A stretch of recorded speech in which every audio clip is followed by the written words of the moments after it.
Hebrews 11:36. Still others had trial of mockings and scourgings, yea, of chains and imprisonment. First, a biographical and bibliographical introduction. How did I get so interested in this subject? It's hard to believe that it's been 14 years now, but in 2003, there was a yearly pastors' conference at Bethlehem Church in Minneapolis, Minnesota, and John Piper would do a biographical sketch each year. That one happened to be Adoniram Judson. It was called How Few There Are Who Die So Hard. And I listened to that and I was so mesmerized. I was so taken back. I couldn't believe what I was hearing. And over the years, and I can't even remember the order, I started to build a collection of biographies about Adoniram Judson. The one that most people have heard of is To the Golden Shore by Courtney Anderson. And also, this is the official biography that was Francis Wayland from Brown University, a Baptist, was commissioned to write. This is just volume 1 of 2. So there's 1,000 pages of materials right there. And then in the last couple of weeks, I realized that at the bicentennial of the embarkation of the Judsons to India in the year 2012, there was a number of Baptist theologians who each wrote an essay on Judson. And so that was edited by Jason Ducing. And I had that for a couple of years, and I hadn't actually read it until I decided to teach on this subject this week. And finally, last year, at Southern Baptist Theological Seminary, and Evan Burns, who's actually a missionary now in Thailand, got his PhD degree by writing on the spirituality of Adoniram Judson. But who was Judson? I'm going to just cover his birth and his awakening quite quickly. We're going to focus more on his imprisonment today. And I talked it over with Matt on Thursday. I just despair of getting through the whole material. So if we only get to the death of Ann, we're going to continue this on May 7th, Lord willing. But Adoniram Judson was born in the year 1788. He was the first of 3 children. He had a sister, Abigail, and a brother named Elnathan. They had another child, but infant mortality was very common in those days. That child died at the age of 6 months. So Judson obviously showed signs that he was a very intelligent child. At the age of 3, while his father was away for 2 weeks, his mother taught him to read, and he came home, his father, and listened to his son read him a chapter of the Bible at the age of 3. He later on showed other signs of genius and so on, but to move ahead to where he was 14, 16 years of age, he entered into Brown University. And that's interesting to me, Providence College in those days, because his father, who was a very serious congregational pastor, had actually studied under Joseph Bellamy, who was an immediate student of Jonathan Edwards. So this is a congregationalism that would have been marked by the New England Calvinism. So he entered into this university. He was so bright, he showed such potential that he entered in as a sophomore. But unfortunately, while he was at Brown University, he started to become friends with a deist named Jacob Eames. It's interesting to me that one of the reasons that his father had him go to Brown was because of the liberalism that was already coming into Harvard, and that which he had heard had been marked at Yale. I don't think he knew the full story, because all the while that he's at Brown University, Timothy Dwight is at Yale Seminary, and if he would have, Yale College, and if he would have went there in those days, it would have been possible that he would have made friends with Asa Hell Nettleton, who was a student there at the time. And Asa Hell Nettleton also had ambitions to go into the missionary field. But unfortunately, Adoniram was imbibing deist principles. He started to become an unbeliever. It fed his intellect. It was too humbling to his pride to be a Christian. He had been raised in a strict home, and he wanted to get out from under the heat. So on his 20th birthday, he broke this sad news to his mother and dad and broke their hearts and asked for a horse for his inheritance. He got on the horse and went to visit his uncle in Sheffield, Massachusetts, also a congregational minister. He left his horse there because his real ambition was to write for the stage in New York City. So he wanted to be one of the first to go on the Robert Fulton steamer. He'd heard about it. He was intrigued by it. This is a boat that went up and down the Hudson River in those days. But his time in New York City only lasted about 5 weeks. Excuse me, I think he was really taken back with what he was seeing. He had too much light to enjoy himself. So after 5 weeks, he headed back to Sheffield to get his horse. And while he was there, a young pastor was staying there. His uncle wasn't there. And this young pastor made such an impression on Judson. He wasn't strident. He was a gentle but very firm, godly young man. And it really made an impression on Judson. So he left there and he was headed home. And they were now in Plymouth, Massachusetts. And he couldn't make it the entire that evening, so he had to stay at an inn. So he stops in this country inn, and the landlord mentioned to him, as he is showing his way to his room, "This is the only room I have. But the man next to you is exceedingly ill, probably in a dying state." But he hoped that it would occasion him no uneasiness. Judson assured him that beyond pity for the poor sick man, he should have no feeling whatever, and that now, having heard of the circumstance, his pity would not, of course, be increased by the nearness of the object. But it was nevertheless a very restless night. Sounds came from the sick chamber, sometimes the movements of the watchers, sometimes the groans of the sufferer. But it was not these which disturbed him. He thought of what the landlord had said. The stranger was probably in a dying state, and was he prepared? Alone and in the dead of night, he felt a blush of shame steal over him at the question, for it proved the shallowness of his philosophy. What would his late companion say to his weakness, Jacob Eames, the clear-minded intellectual, witty Eames? What would he say to such consummate boyishness? But still his thoughts would revert to the sick man. Was he a Christian, calm and strong in the hope of a glorious immortality? Or was he shuddering upon the brink of a dark, unknown future? Perhaps he was a free thinker, educated by Christian parents and prayed over by a Christian mother. The landlord had described him as a young man, and in imagination he was forced to place himself, Adoniram, upon the dying bed.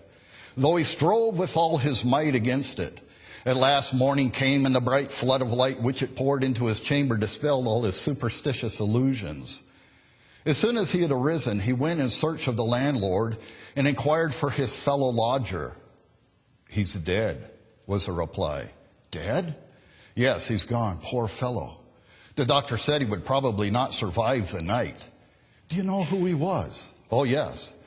It was a young man from Providence College, a fine young fellow named Jacob Eames." Jacob Eames was the guy that led him into infidelity. Judson was completely stunned. After hours had passed, he knew not how he attempted to pursue his journey. But one single thought occupied his mind, and the words, "dead, lost, lost," were continually ringing in his ears. He knew the religion of the Bible to be true. He felt its truth, and he was in despair. In a state of mind, he resolved to abandon his scheme of traveling and at once turned his horse's head toward Plymouth. He was headed home. So he gets home, but his father has a problem. What am I going to do with this young man that's embraced deist principles? He couldn't argue him out of that. But what happened providentially was the formation of Andover Theological Seminary. And when I was studying the life of Nettleton, I thought it was interesting that Nettleton is called the Forgotten Evangelist. Andover Theological Seminary is a forgotten seminary. Very few people even know about the formation of this seminary and why it was formed. So you have two people that showed up at Judson's father's house. His father also was Adoniram. You have, right here is Edward Dorr Griffin, and you may have heard of him because Banner of Truth published a couple of his books of his sermons. And here you have Moses Stewart, who became the professor of sacred history, biblical interpretation. And they show up at the house, and they want to communicate about this new seminary that they're starting. But Adoniram Sr. is more worried about his son. Could you talk to my son? And so they communicate with Adoniram, and they realize this is an unusual young man. He's very intelligent. He showed great potential. And so they decided to receive him as a special case, a special student at Andover Theological Seminary. He wasn't sure that he wanted to do this, so he tried to hold down a professorship for just a few weeks, came across a copy in a home of Thomas Boston's Human Nature in its Fourfold State. Continuing his conviction, he decided to go to Andover Theological Seminary. The seminary formed in the year 1808, and the reason it formed was, it really was the desire of a man named Samuel Spring, who was the father of a pastor that some of you have heard of named Gardner Spring, who was a pastor of the Brick Church in New York City. And so behind the scenes here, there's two stories going on. There's the story of Adoniram Judson, but there's also the story of the seminary that has formed because some of these people, the professors, had graduated from Harvard, but Harvard had brought in a seminary professor who was a Unitarian named Henry Ware. So enter the story of Dr. Leonard Woods, another person that in our days almost totally unknown, but somebody had donated to the seminary an amount of $20,000 to establish a professorship for theology. So he became the Abbot Professor of Systematic Theology at Andover. Now, it's interesting, as I read the story of Courtney Anderson, he was of the opinion that it was Dr. Leonard Woods that took Adoniram aside at the seminary and talked to him about his deistic principles. Francis Whalen, his official biographer, thought it was Moses Stewart. Since I can cast my own vote and I've done my own research on this, I don't know how it happened. I can't even remember the story of why I got interested in all of this. But in about the year 1989, I discovered Leonard Woods. I was sitting, I remember, in the the Calvin Seminary library. And there was an entire set of the Princeton Review, the Biblical Repertory, and I was reading an essay that Charles Hodge was reviewing by Leonard Woods. And I was intrigued by it. So I went out, and in those days, I bought every Leonard Woods book that I could find. This one here is actually a first edition from 1822, where Leonard Woods is writing a number of letters to refute Unitarianism.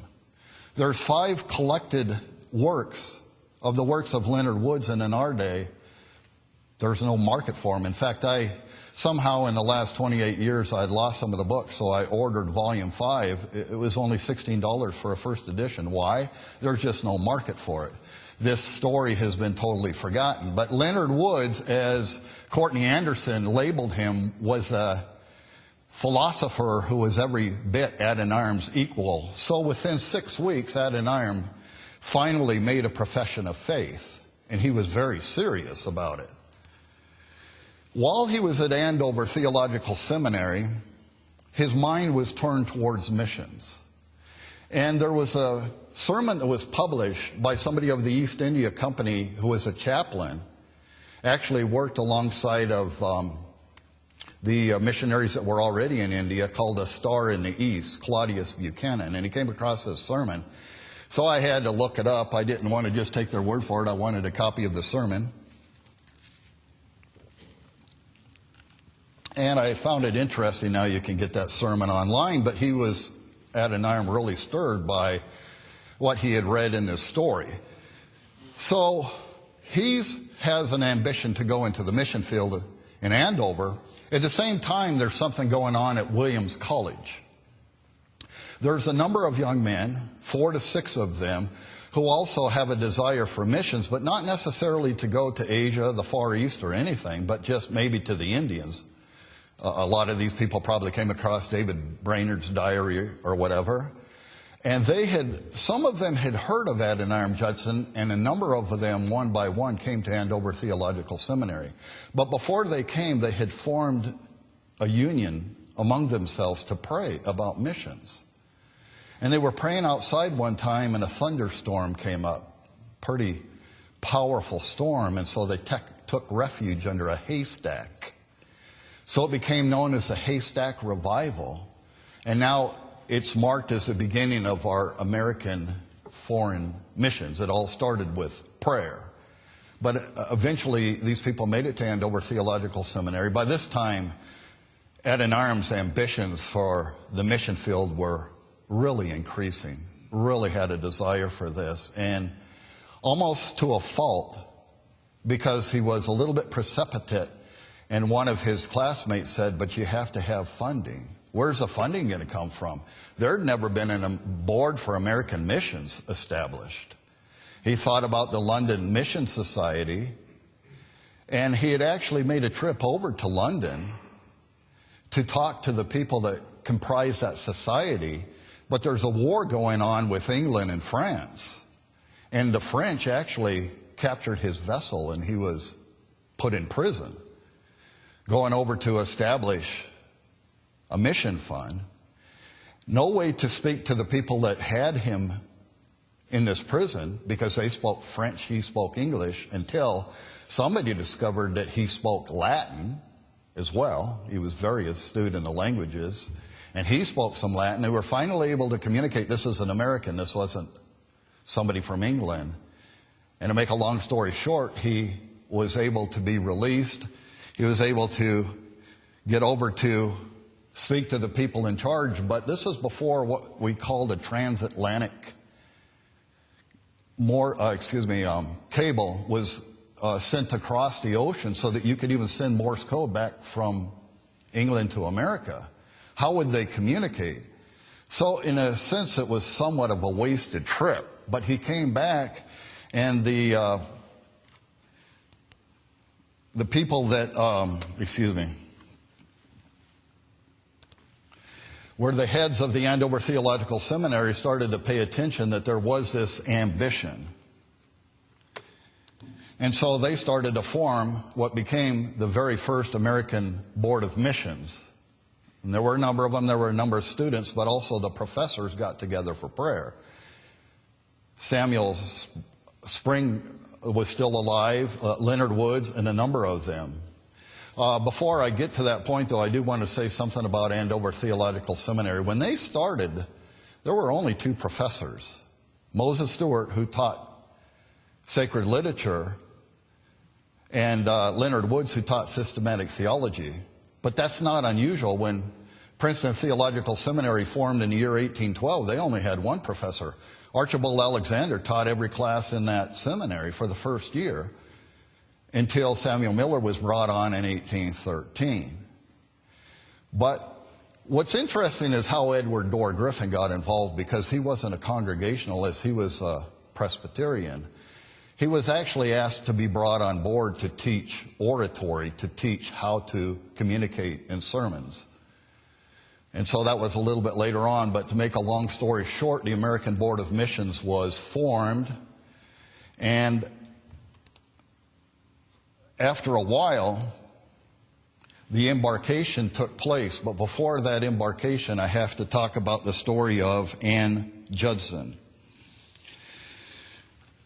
Adoniram and Ann met for the first time on the memorable occasion already described. There was an association, and they were supposed to hear from these missionaries. And Adoniram already had a name for himself. He was very articulate.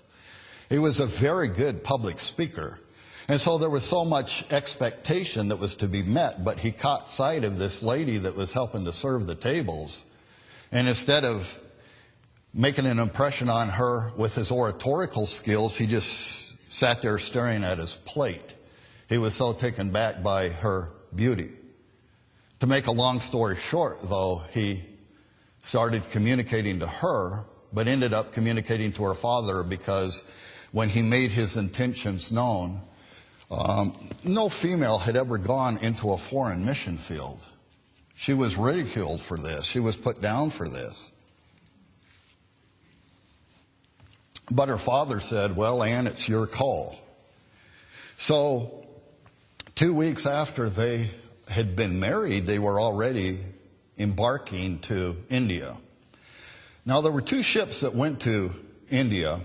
They knew they were going to see William Carey. So you had 4 missionaries on one ship. You had a number of missionaries on another ship. So Luther Rice was on a second ship. And Adoniram Judson was on one ship, and they had one thing in common. During the time that they were coming over to India, it gave Adoniram Judson a lot of time to study. And because he knew that he was going to be meeting Baptist missionaries, he wanted to be able to engage in polemics and stand up for his infant Baptist position. So he studied. He had a long time to study. And before he got there, he became a Baptist and didn't want to come along to his convictions, because this would mean that now their funding through the American Board of Missions was going to end. If he became a Baptist, they weren't going to support a Baptist. But Luther Rice, providentially on the other ship, also had embraced Baptist principles. So they end up in India. Adoniram Judson preaches a sermon that William Carey is in the audience for, and Carey has said that's the most incredible sermon I've ever heard on the doctrine of Baptist and immersion. He was so impressed with him. Now, the other 2 missionaries that went in the same ship as Adoniram were Samuel and Harriet Newell. And they didn't change their convictions. They were still Congregationalists, but they had become very, very good friends. But there's a problem when they get to India, and that is India is pretty much ruled by the East India Company, which had actually started in the year 1600, the last day in 1600, by a charter that was granted by Queen Elizabeth. And for the first 100 years, they never meant for it to expand the way that it did. But by the 19th century, not only did it control half of the world's produce and selling, trading, and so on, they had built up a military and everything. So when the missionaries got to India, they weren't welcome. The reason is the East India Company saw the missionaries as a threat to what they were doing, which makes me believe that they weren't above board. They weren't totally honest. These weren't really ethical people. So within 10 days, Adoniram Judson is summoned up to Calcutta and ordered to go back to America, which is really heartrending for them. He didn't go back right away. They asked, can we go to the Isle of France? Well, the problem was that the boat that went to the Isle of France could only take 2 passengers, and Samuel and Harriet Newell went. On the journey, Harriet had a baby and died in the process. So they've labeled her the first American female foreign missionary martyr. Also, Harriet Newell stayed there for a while. Adoniram Judson and Ann are trying to figure, well, where should we go? They even had thought about South America. They had thought about all of these places. And finally, they wanted to go to the Isle of France. The whole problem was they needed a passport, and providentially at first they couldn't get it. Eventually they did, and when they got there, Samuel Newell was already leaving to Bengal to be a missionary there. And that's where they first had learned that their good friend Harriet had already passed away. Well, when Samuel had gotten to Bengal, he started working as a missionary with patients that had cholera. And he succumbed himself, and he died. Well, to make a long story short, they didn't stay in the Isle of France very long because the government was still on their trail. They had one of 2 choices. There was a ship that left to Rangoon, Burma, or they could go back to America. and they had put too much stock in what they were doing to go back to America. So they sailed to Rangoon. The only vessel about to sail in that direction was bound for Rangoon, Burma. They dreaded to pass from the protection of the British flag into the power of the Burman despot. They had heard about this tyrant that was ruling Burma. And they knew that they were putting their lives in danger, but Judson had had a desire to go to Burma to be a missionary. Meanwhile, Luther Rice, he went back to America to promote the mission efforts to the American Baptists, which was pretty helpful. But when they arrived in Rangoon, they found a town infested with flies, rats, and all kinds of other vermin. Understandably, the Judsons were very gloomy. They were probably the most depressed the day they got to Rangoon. Here they were where they wanted to be, not precisely because they wanted to be somewhere else in Burma, but they ended up in Rangoon. And there was all kinds of beautiful vegetation in Burma, but nobody planted any gardens because they worried that the government would take anything that was planted. It would be taken away from them. People could be thrown in jail in Burma for next to nothing because the guy on the throne was a tyrant. At the time when Mr. and Mrs. Judson arrived in Rangoon, it was ruled by a monarch whose throne was in Ava. Now, the chief hindrance to preaching the gospel to the Burmans was the danger of persecution. Mr. Judson found himself in the dominions of a monarch upon whose slightest nod depended the life of each subject. Every convert knew that in adopting this new religion, he was encountering the risk of confiscation of property, imprisonment, torture, or death in its most shocking form. Now, when the tidings reached America that these missionaries were there, they were a little bit behind, thinking the Judsons were still in India. But the Baptists, interestingly enough, became very excited. Well, we don't even have to send these missionaries out. They're already out there. All we have to do is raise the support for them. So God had answered the prayer that though they had changed denominations, they were still going to be provided for. Now, 8 years after they landed in Rangoon, Ann became very ill. In those days, there was no such thing as a 10-day antibiotic that you could take. The way that you healed yourself in those days is you had to get out on a ship. You had to go out to sea for 6 months and hope that the salt waters would refresh you and you could recover and you could come back and start again where you had left off. Our time is so precise here. There it couldn't be. It was 2 years from when they had left America before they got their first letter. Everything was on a different time period. So Ann went back to America temporarily, actually for 2 years, and she published the story of what they were doing in Rangoon. And it created quite a fame, and more money was raised. But in the meantime, Adoniram came across a Dr. Price who actually performed cataract surgery, which was very rare in those days. The monarch in Ava got word of this and wanted Dr. Price to come to the capital because his services would be really helpful. And Adoniram wanted to go with him because he thought if we could just get this man on our side, the gospel is going to go forth with a good deal more liberty. But here's the problem. England was about to go to war with Burma. And Dr. Price fell out of favor with the monarch on the throne, so they get to Ava. And they have trouble, even establishing a house or whatever. And because the war broke out, anybody who spoke English was suspect. They didn't make a differentiation between whether you were American or England, or from England, you were a spy.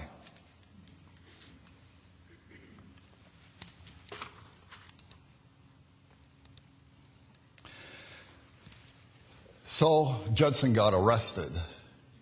because a man named Henry Goucher, who worked for the East India Company, had actually supported the mission, and some of this was found out. And so he ended up in prison. Somebody else that ended up in prison with him was Henry Goucher, and he wrote a book called A Personal Narrative of 2 Years Imprisonment in Burma, which is really an amazing story. I first learned about this book through Brother Larry here. These books aren't in print, but there's really no such thing as a book that's not in print now, because I had this printed on demand down at Schuler Books. They have something called the Espresso Book Machine, and from the time that they start the printing of your book from books.google.com, because it's already been made into a PDF, it takes 5 minutes. They call it an espresso book machine. So any of these books that I mentioned, even if they're not in print, we're able to get hold of them. So on the 8th of June, just as we were preparing for dinner, Adoniram said, in rushed an officer holding a black book with a dozen Burmans, accompanied by one who from his spotted face we knew to be an executioner and a son of the prison. "Where's the teacher?" was the first inquiry. Mr. Judson presented himself. "You are called by the king," said the officer, a form of speech always used when about to arrest a criminal. There's a couple of artist renditions of this arrest. If you take a look at what's in his hand here, that cord is what they wrapped around the prisoner, that they could tighten it up so much if they wanted to, they could stop his breathing. So they threw him to the ground. It was a chaotic scene. There were a number of Burmese children that were working with the Judsons that fled. It was such a panic. There's another artist rendition. So he says, "I was seized on the 8th of June, 1824, in consequence of the war with Bengal, and in company with Dr. Price, 3 Englishmen, 1 American, and 1 Greek, was thrown into the death prison at Ava, where we lay 11 months, 9 months in 3 pairs, and 2 months in 5 pairs of fetters. The scenes we witnessed and the sufferings we underwent during that period I would fain consign to oblivion."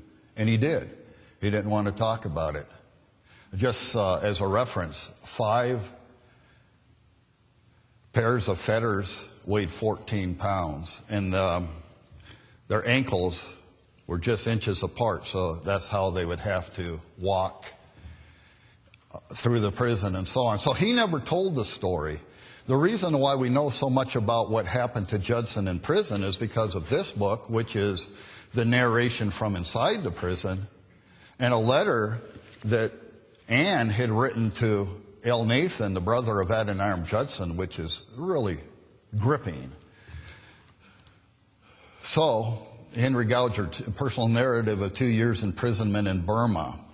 This prison was called Let Me Yun, hand shrink not. In other words, we're not going to spare you. Goucher describes this as the furniture of the prison. At night, a bamboo pole was placed between their ankles, and they were raised to where only their heads and shoulders were on the ground. This here he called the alligator.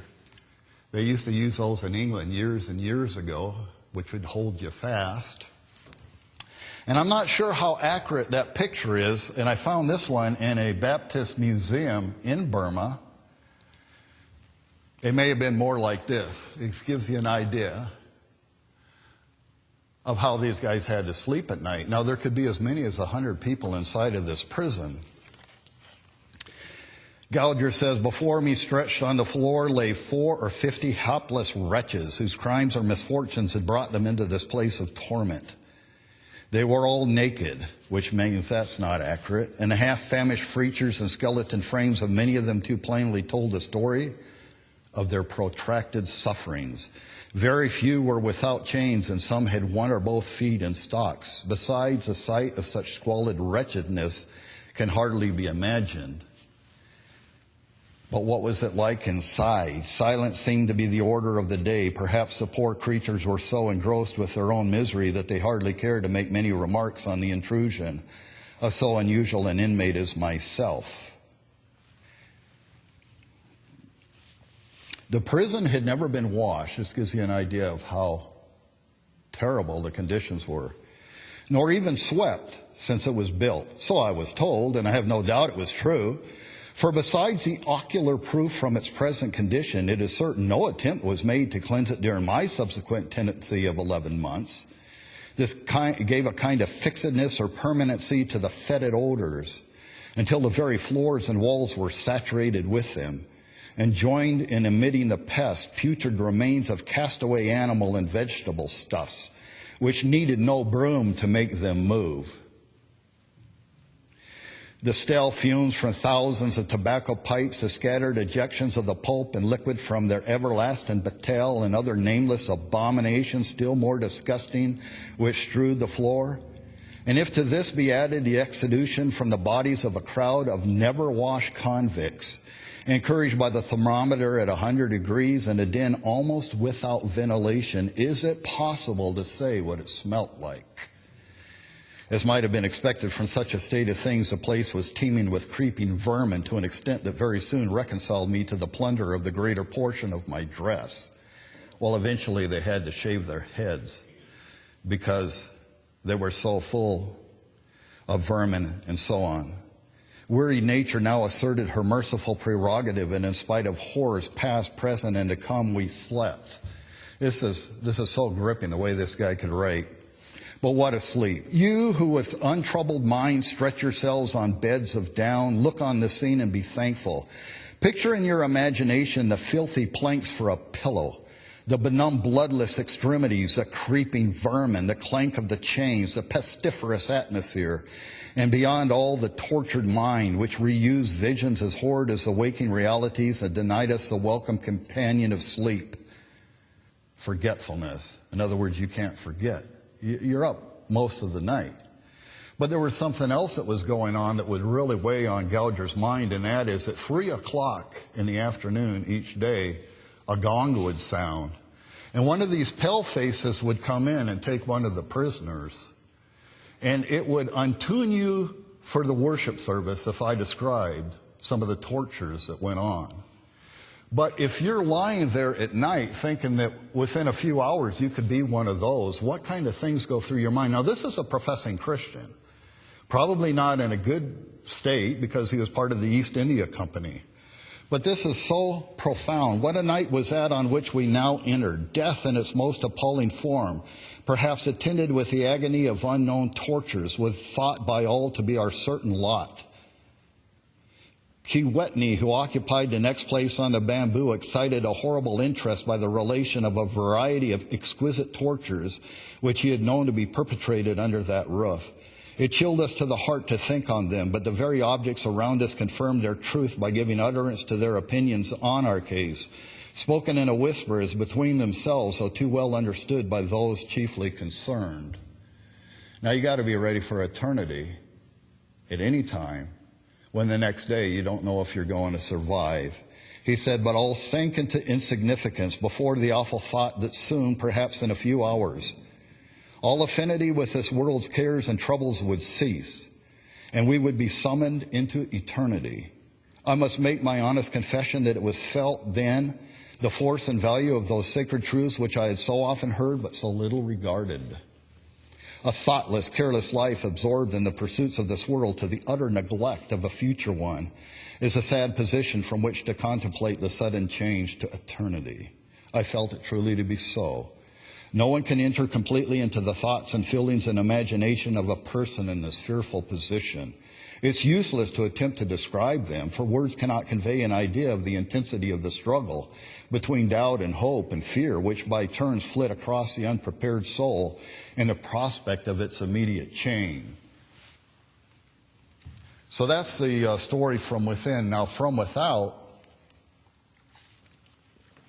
Ann is working feverishly with the viceroy, not directly, but just try to get food to the prisoners that spoke English.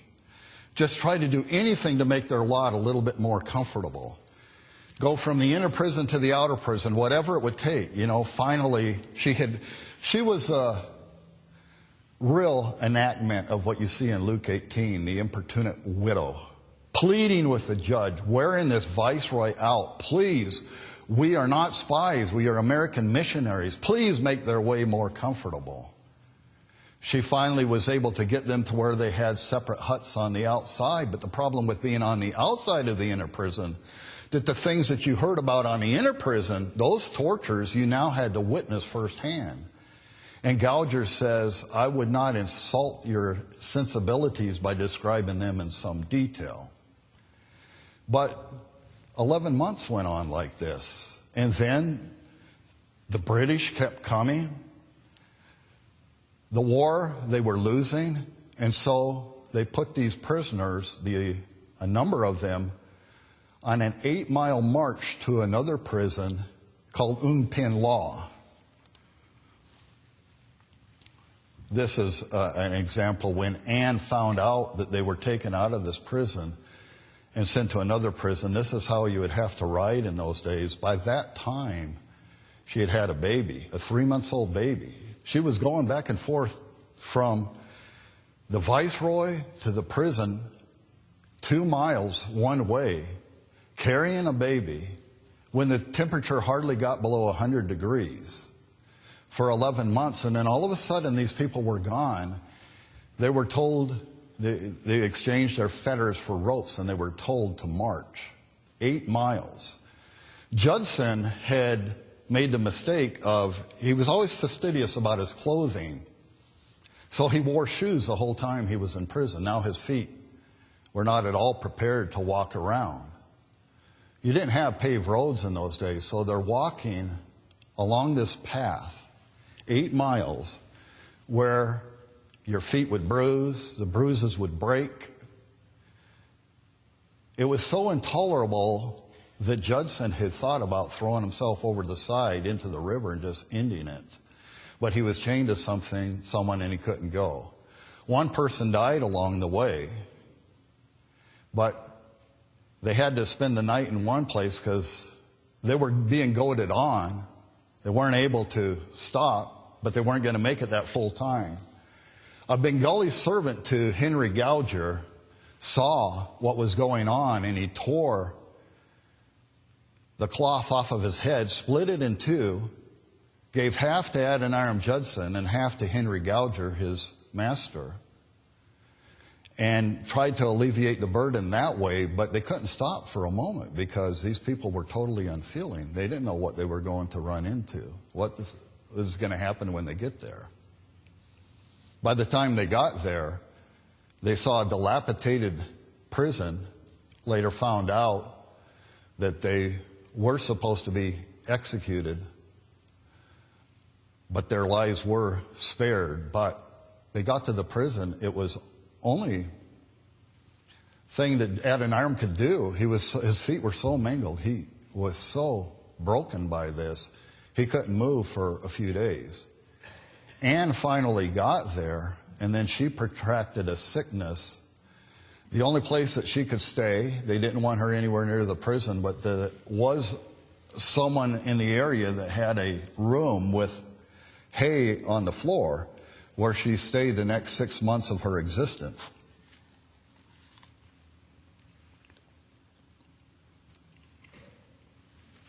But then she got very sick again. Now you got a crying baby. She's not able to feed the baby. So apparently the prisoners got a little bit of leeway because of the baby's crying. Adoniram was able to get the baby, take it from house to house, and find any mother that was nursing just to keep the baby alive. And it was so terrible in those days. And then there was across the way a lion's cage, and the prisoners thought, well, this lion is emaciated. Certainly we're going to be fed to him. But day after day passed, and the lion's growls became less frequent. Finally it died, and Adoniram was able to plead with them, let her clean out the lion cage and let Adoniram stay in a lion cage, which compared to the prison that he was in was a great blessing. In the meantime, England kept marching on Burma, and they were losing these battles. And they were hysterical at the capital. It was terrible for them to know that they were going to be conquered because they were so full of pride, they thought they were going to win this war. But there was a leader named Sir Archibald Campbell who was marching on them, and they needed a translator because they were losing, and they needed to negotiate peace treaties. And so, because Adoniram Judson was so knowledgeable about the Burmese language by that time, he was let out of prison. To make a long story short, because our time is going on, eventually they were let out totally. And Ann was reunited to Adoniram Judson, and they took a boat down the river to meet this steamer. I found that interesting because it was a steamer that took him away when he was in his time of rebellion to New York City down the Hudson River. Now he's in a giant Navy vessel from England, and the carpet is rolled out to them, treated so well. The problem is, even though they offered him a bed, he was so mangled, so weak that he slept on the floor.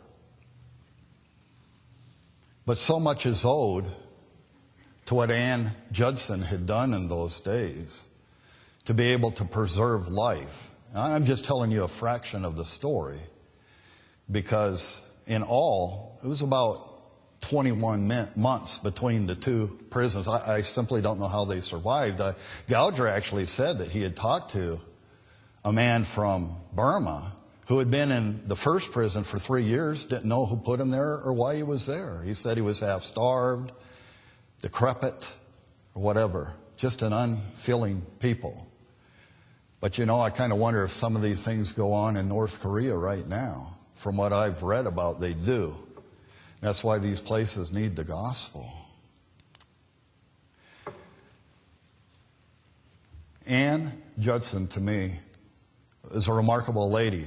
And I've only told you part of the story. Ann got sick again.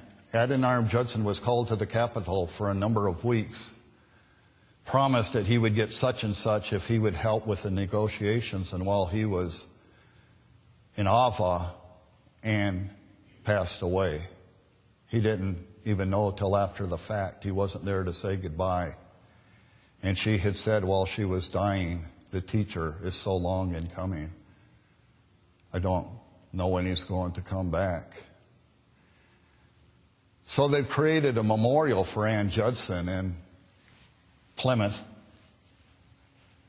And you get to the point, you spend hours and hours studying this stuff, reading about these biographies, and you get involved with these people. And then you see they're taken away, and sometimes you don't understand God's ways. Why like this? Why couldn't he have been there to say goodbye? But this is a remarkable lady.